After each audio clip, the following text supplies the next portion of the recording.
Elizabeth II's coffin has left Buckingham Palace for the last time. Her body's traveling to Westminster Hall, where she will lie in state. Thousands of people are lined up outside there to pay their respects. Obviously, our Lauren Lister has more from London. Good afternoon, Lauren.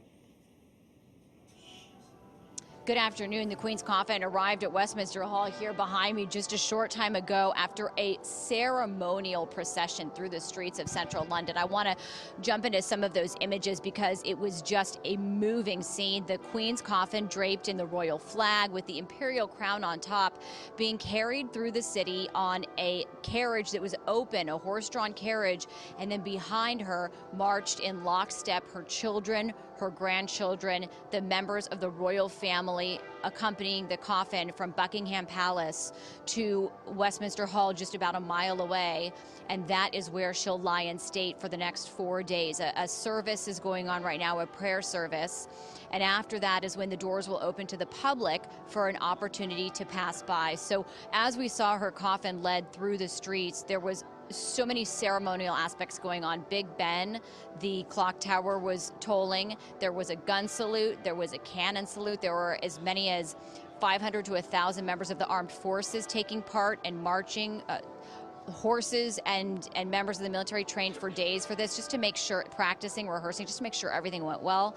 And behind the Queen's coffin, we saw King Charles III leading the way, flanked by his brothers, Princes Andrew and Edward, and his sister, Princess Anne, and then behind them, Princes Harry and Princes William. And this is really the first time we've seen this many members of the royal family with the Queen's coffin on display in the streets of London, as people just off the streets were able to gather and watch it all play out. And people are lined up now for a chance to personally pass by her coffin. That'll begin at 5 o'clock British time, which is in about an hour and 20 minutes. And hundreds of thousands are the estimates for how many people will pass through over the next 4 days.